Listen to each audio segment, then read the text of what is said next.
নমস্কাৰ welcome to জ্ঞান পোহৰ আশা কৰিছোঁ আপোনালোক সকলো ভালে আছে মই ডিব্ৰুগড় গুৱাহাটী আৰু শিৱসাগৰ ইউনিভাৰ্চিটিৰ বিএডৰ এন্ট্ৰেন্সৰ উপযোগী হোৱাকৈ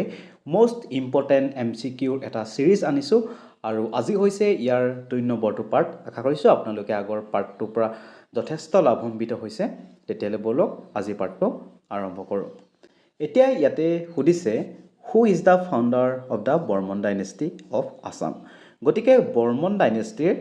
ফাউণ্ডাৰ কোন হয় অপচন এ দিয়া আছে ভাস্কৰ বৰ্মন নেকি ভাস্কৰ বৰ্মন নহয় পিছে এই ভাস্কৰ বৰ্মন ডাইনেষ্টিৰ এজন বহুত বেছি ফেমাছ ৰুলাৰ হয় দেই ফেমাছ হয় এওঁ সবতকৈ বেছি ফেমাছ হয় অপচন বি দিয়া আছে পুষ্য বৰ্মন নেকি ইয়েছ পুষ্য বৰ্মন ইয়াতে শুদ্ধ উত্তৰ এতিয়া মই ইয়াৰ পিছৰ প্ৰশ্নটোলৈ ইয়াতে সুধিছে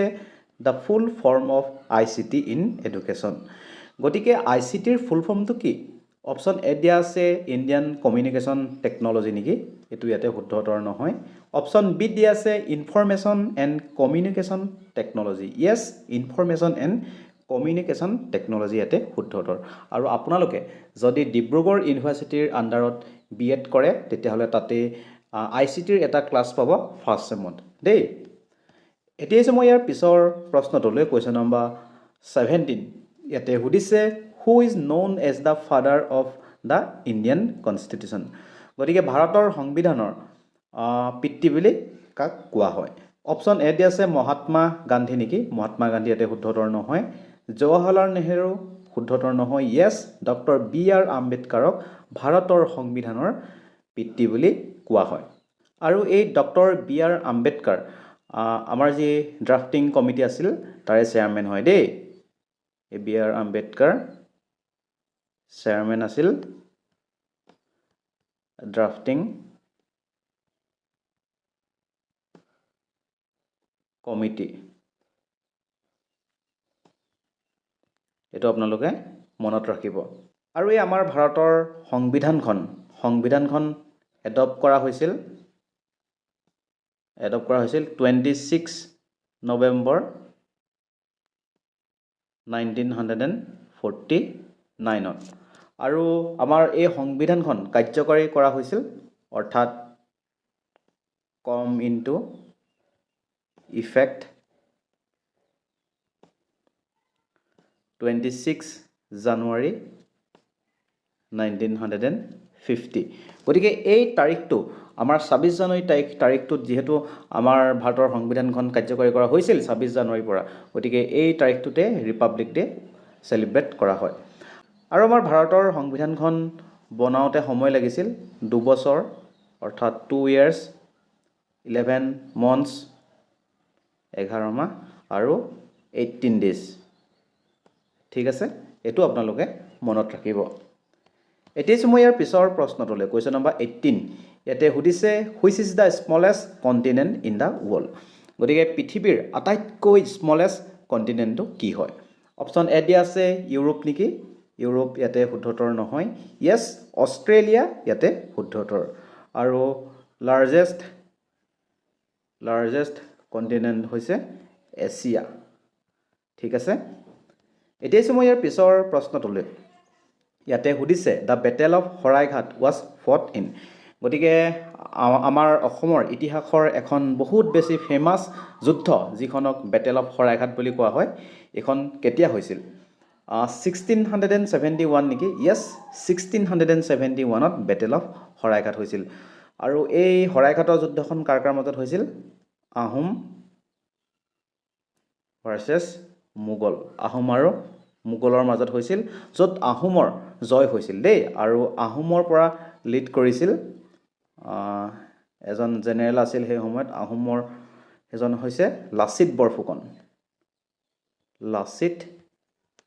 বৰফুকন ঠিক আছে আৰু মোগলৰ পৰা লিড কৰিছিল এইখন যুদ্ধত ৰাজা ৰাম সিং এটো আপোনালোকে মনত ৰাখিব আৰু এই যুদ্ধখনৰ ফলত যেহেতু মোগল হাৰিছিল আৰু মোগলক খেদাই নি একদম মানস ৰিভা পাৰ কৰি দিছিল দেই আৰু এই যুদ্ধখন যেতিয়া হৈছিল সেই সময়ত আহোমৰ স্বৰ্গদেউ আছিল উদয়াদিত্য সিংহ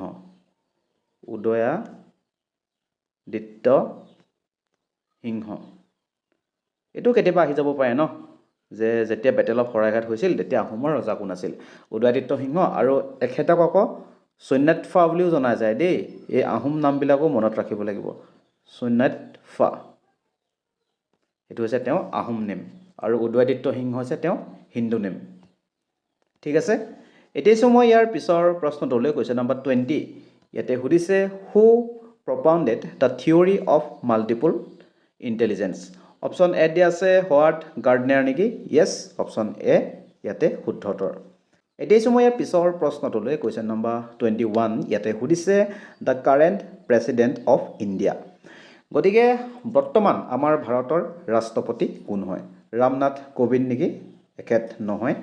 ইয়েছ দ্ৰৌপদী মুৰ্মু ইয়াতে শুদ্ধ উত্তৰ ঠিক আছে এতিয়া মই ইয়াৰ পিছৰ প্ৰশ্নটোলৈ কুৱেশ্যন নম্বৰ 22 ইয়াতে সুধিছে which article of Indian constitution deals with equality before ল এইটো আপোনালোকে কি হয় মোক কমেণ্ট ছেকশ্যনত জনাব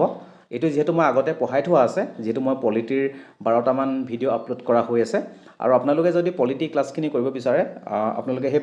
যদি 12টা ভিডিঅ' কৰি দিয়ে আপোনালোকৰ কনচেপ্ট পুৰা একদম ক্লিয়াৰ হৈ যাব গতিকে আপোনালোকে সেই ক্লাছখিনি কৰি ল'ব পাৰে আৰু এইটো আপোনালোকে কি হয় মোক কমেণ্ট ছেকশ্যনত জনাব ঠিক আছে এতিয়া মই ইয়াৰ পিছৰ প্ৰশ্নটোলৈ ইয়াতে সুধিছে Kaziranga national park is famous for গতিকে আমাৰ কাজিৰঙা ৰাষ্ট্ৰীয় উদ্যানখন কিহৰ কাৰণে ফেমাছ এইটো আপোনালোকে গম পাইছেই ওৱান হৰ্ণ ৰাইন'চৰাছ ঠিক আছে আৰু আপুনি 2024 বৰ্ষত বিএডৰ যদি এণ্ট্ৰেন্স দিবলৈ গৈ আছে তেতিয়াহ'লে টিচিং এপ্টিটিউডৰ কাৰণে এই ইবুকখন আপুনি বাই কৰিব পাৰে এখন বাই কৰিবলৈ হ'লে আপুনি এই ফোন নম্বৰটোত 59 ৰুপিজ জিপে' কৰি একেটা নম্বৰতে তাৰ স্ক্ৰীনশ্বটটো হোৱাটছএপত পঠাই দিব আৰু পঠাই দিয়া 24 ঘণ্টাৰ ভিতৰত আপুনি আপোনাৰ হোৱাটছএপত এই ইবুকখন লাভ কৰিব আৰু এইখন যোনে বাই কৰিব তেখেতক 70টা MCQ উইথ আনচাৰ প্ৰভাইড কৰা হ'ব দেই এতিয়া মই ইয়াৰ পিছৰ প্ৰশ্নটোলৈ কুৱেশ্যন নম্বৰ 24 ইয়াতে সুধিছে which of the following is a renewable source of energy গতিকে তলৰ কোনটো এটা ৰিনিউৱেবল চ'ৰ্চ অফ এনাৰ্জি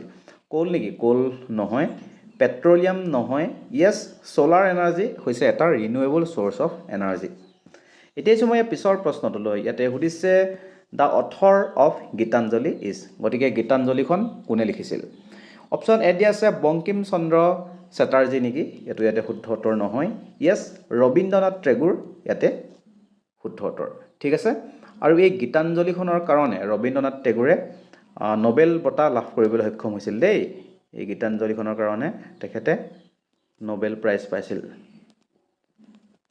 পাইছিল কিমান চনত পাইছিল 1913ত সেইটো আপোনালোকে মনত ৰাখিব এতিয়া মই ইয়াৰ পিছৰ প্ৰশ্নটোলৈ ইয়াতে সুধিছে in teaching aptitude evaluation is mainly use to গতিকে ইভালুৱেশ্যন কিয় ইউজ কৰা হয় ষ্টুডেণ্টক পানিছ কৰিবলৈ নেকি এইটো শুদ্ধ উত্তৰ নহয় কম্পেয়াৰ টিচাৰ্ছ নেকি নহয় ইয়েছ ইম্প্ৰুভ লাৰ্ণিং ইয়াতে শুদ্ধ উত্তৰ দেই এতিয়া মই ইয়াৰ পিছৰ প্ৰশ্নটোলৈ ইয়াতে সুধিছে the founder of the Ahom dynasty was গতিকে আহোম ডাইনেষ্টিৰ ফাউণ্ডাৰ কোন হয় অপশ্যন এ দিয়া আছে চুকাফা নেকি ইয়েছ চুকাফা ইয়াতে শুদ্ধ উত্তৰ হয় আৰু এই চুকাফাই মুংমাওৰ পৰা আহি আমাৰ অসমত উপস্থিত হৈছিলহি কেতিয়া 2 ডিচেম্বৰ 1228ত আৰু অসমৰ আমাৰ যি নামৰূপ এই নামৰূপৰ জেগাডোখৰত আহি উপস্থিত হৈছিলহি গতিকে এই 2 ডিচেম্বৰ তাৰিখে যিহেতু অসমত আহি উপস্থিত হৈছিলহি গতিকে এই তাৰিখটোতে আমাৰ অসম দিৱস উদযাপন কৰা হয় দেই প্ৰত্যেক বছৰে অসম দিৱস অথবা চুকাফা দিৱস বুলিও কোৱা হয় চুকাফা দিৱস উদযাপন কৰা হয় এই 2 ডিচেম্বৰ তাৰিখটোত যিহেতু চুকাফা আহি অসমত উপস্থিত হৈছিলহি আৰু তাৰ পাছত আহোমে আমাৰ অসমত 600 বছৰ ধৰি ৰাজত্ব কৰে দেই 600 ইয়াৰ্ছ ৰুল আৰু আমাৰ এই চুকাফাই আমাৰ অসমত আহি আহোমৰ প্ৰথম যিখন কেপিটেল ফাৰ্ষ্ট কেপিটেল চৰাইদেউত পাতিছিলে দেই চৰাইদেউ কিমান চনত হয় 1253 চনত এইকেইটা কথা আপোনালোকে মনত ৰাখিব এতিয়া মই ইয়াৰ পিছৰ প্ৰশ্নটোলৈ ইয়াতে সুধিছে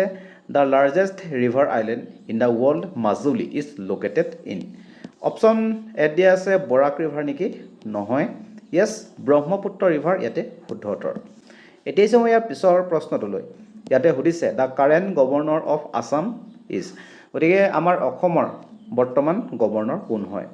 য়েছ, লক্ষ্মণ প্ৰসাদ আচাৰ্য হৈছে আমাৰ অসমৰ বৰ্তমান গভৰ্ণৰ।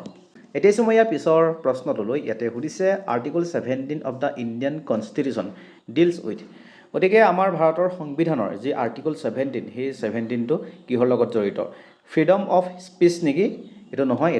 এইটো আৰ্টিকল কিমানত আছে? 19ত আছে। Yes, abolition of untouchability, yes, option B ইয়াতে শুদ্ধ উত্তৰ। গতিকে আমাৰ সংবিধানত উল্লেখ থকা অনুসৰি মানে কি কৰিব নোৱাৰিব? আনটাচেবিলিটি প্ৰেক্টিছ কৰিব নোৱাৰিব দেই। গতিকে আজিলৈ ইমানেই আৰু। আপোনালোকে ভিডিঅ'টো চাই কেনেকুৱা পালে কমেণ্ট ছেকশ্যনত জনাব। ভিডিঅ'টো ভাল পালে নিশ্চয়কৈ এটা লাইক কৰিব, আৰু আপোনাৰ বন্ধু বান্ধৱীসকলে যদি এই বৰ্ষত বিএডৰ এণ্ট্ৰেঞ্চ দিবলৈ গৈ আছে তেতিয়াহ'লে তেওঁলোকৰ লগত এটা শ্বেয়াৰ কৰি দিব, আৰু পৰৱৰ্তী সময়ত যাতে ইয়াৰ পিছৰ পাৰ্টকেইটা মিছ নকৰে তাৰ কাৰণে এই চেনেলটি ছাবস্ক্ৰাইব কৰি ল'ব। ধন্যবাদ।